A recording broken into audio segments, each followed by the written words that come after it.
What's going on, everybody? It's Frito here for your Overwatch Big News Roundup today. GameSpot found quite the revealing accidental leak on the LinkedIn profile for Nick Van Dyke, who's the president of the film and television division for Activision Blizzard, confirming that Blizzard is working on both an Overwatch and Diablo-themed TV show. They're currently in pre-production, and the truth of the entertainment industry, shows get canceled all the time in that type of phase, but since the president of that division of the company is willing to accidentally leak it onto his LinkedIn page, it would add credibility that the deal is probably moving through, and especially with all of the other hit shows based on video game franchises, this isn't out of the blue whatsoever and seems to be something Blizzard should be doing with its intellectual property, keeping in mind that the TV show for The Witcher on Netflix boosted player numbers for Witcher 3, a many years old game, to its highest level ever. Yeah, that's kind of incredible, isn't it? Of course, that's the best case scenario. Since they're going to be cartoons or anime,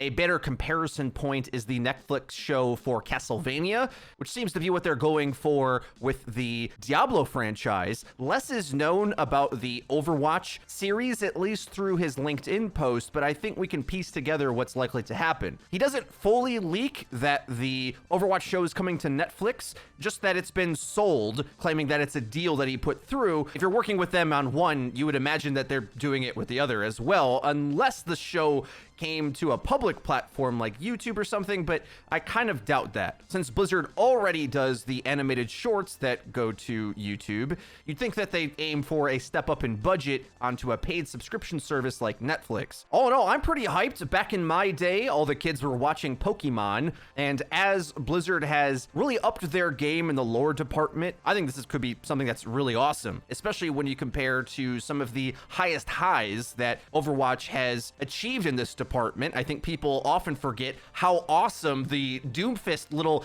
animated short that played out like an anime battle between Doomfist, Winston, and Tracer. That was amazing. Put that into a TV show, combined with some of the character introspection that we've seen with the likes of the Batiste short story or the Mercy short story, both of which I thought were actually just good writing. Overwatch has the bones to be able to really flesh out a story. They just have to write more content about it. A lot of TLC goes into the depth of characters, but the actions and plot arcs are a bit bare bones as we get drip fed the information over the past 4 years or so. But when they do dedicate to actually explain things, you see that these characters do operate great in story arcs. And now moving into what's going to be year 5 of Overwatch, can you believe it?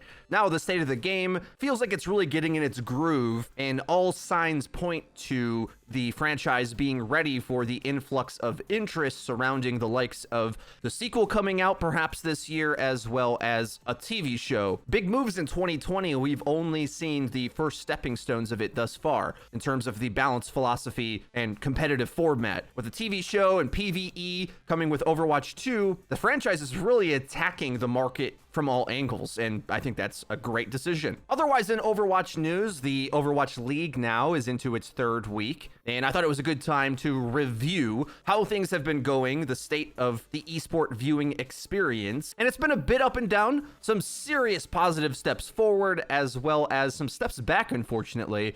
The good news is, as you guys have seen in content we've been posting to the channel, the hype gameplay is back, playmakers have a chance to shine, the meta isn't as oppressive as it used to be, and with hero pool rotations coming in just a couple weeks now, even stagnant areas of the meta are forced to be changed, so we just see more things, keeping everything fresh and enabling creativity. So the gameplay's at a high. I'd also say that the talent changeover has largely been a success. At least in my inner circle, a lot of people were worried that Brennan Sideshow, who were more or less appointed to clown on the desk most of the time previous to this point, really came through with a stellar casting performance, and they fit right in. They might be the best casters we have now, maybe needing to refine some edges, but that will come in practice. They seem to be really taking it seriously and putting on a good show. The desk is attempting more analysis now with the likes of Custa and Reinforce, who were both former players. So oddly enough, some of the big criticism points leading up to this season have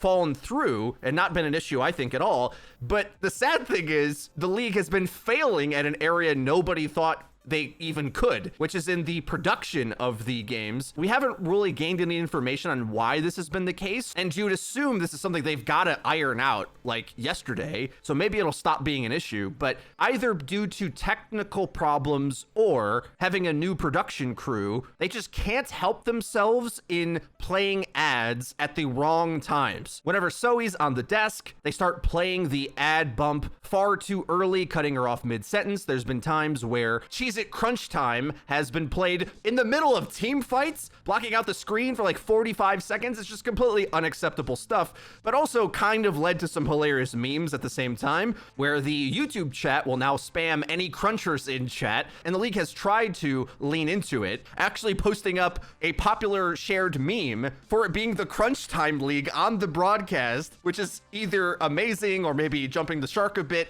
We really hope that these things get fixed, but it's just shocking how poor it's been. I've watched esports for a long time, basically since they began being popular, and I have never seen production this bad. You like to hope that they can figure this out. I don't know if it's just the machinery behind the scenes where somebody pushes a button to queue up an ad in like 30 seconds, and the producer says in Zoe's ear, okay, you've got 30 seconds to finish this. She gets going into a sentence, but then it plays way too early or something. Or if they just have monkeys behind the scenes smashing buttons randomly, because that's what it looks like to us on the receiving end. So hopefully they fix that. Otherwise, the league has finally came through with a solution to the canceled match problem in China. If you don't know, due to the coronavirus, all of the Chinese homestands got canceled, but now we've received word that they will move those matches to Seoul, Korea, which not only is convenient, but will also sort of make it a home game for many players, since so many players in the league are from Korea anyway. And it says here from the Overwatch League website that the matches will be played over multiple days in weeks 6 and 7. Some matches will be added on to the Dynasty homestand week in week 5. But they did say it will be played in a studio in Seoul, so I don't know if that means that you even can attend them or not. That doesn't seem clear to me, and I'm actually thinking no, since the studio seems to imply that it'll be a closed event. Who knows if it'll even be broadcasted? Let's hope so. Not that I want to watch them live, because I wouldn't be awake during that time, but at least to watch the videos posted to YouTube. So we'll have to see on that front. But overall, the league is performing decently well on YouTube, I would say. There's some problems with discoverability due to the way YouTube works. Like sometimes even when you're searching for the stream, it doesn't show up right away. So you kind of have to dig to find it, which just isn't ideal. Also, when they switch between homestands on a given day, when two are going on back to back, they're treated as separate streams, which is not a good way to handle streams, obviously, but will make more sense when the scheduling isn't back to back, when they're occurring halfway across the world anyway. It does kind of make sense that they do that because they want each event to be its own video on demand. And viewership has been a bit up and down. The first week was definitely a bit higher, reaching around 100,000 concurrent viewers.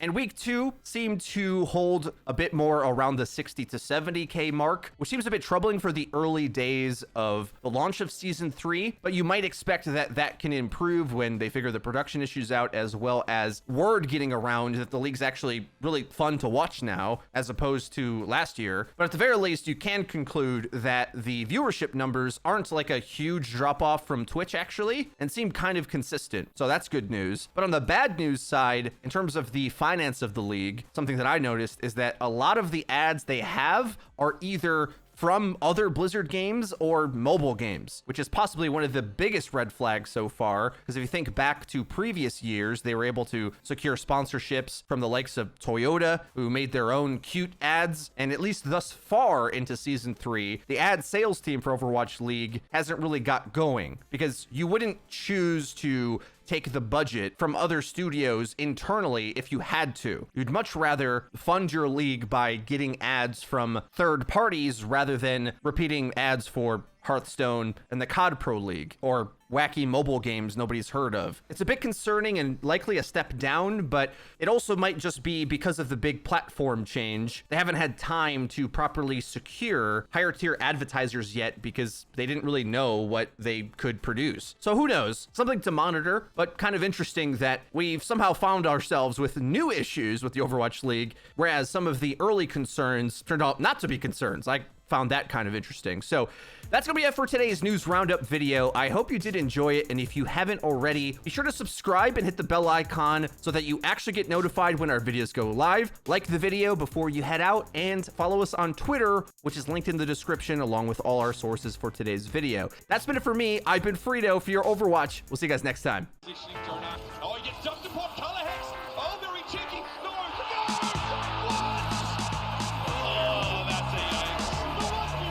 What's going on, everybody? It's Frito here for your Overwatch. Today, we're going to break down the biggest, most insane plays from the Overwatch League in Week 1 and take a look at what we can learn from these incredible players. You may have been surprised to see quite a lot of Genji, actually, despite how good anti-Genji things are in the metagame, but in truth, I think dive can work if one of the two conditions are met. Either A, you can isolate or straight up out-mechanic your opponent, or B, you're on the type of map or game mode where winning in the mid-fight typically doesn't happen anyway. Dive Comp's ultimates are really winning out in the metagame thus far, and with Dive's mobility, you can avoid taking a commitment fight, set up, surround, poke to get your ultimates, and then run it down mid with a big, angry Nano Blade. But keep that in mind, the playstyle comes at the cost of mid-fight ease of use to have a very big power spike in the ultimate phase. And due to that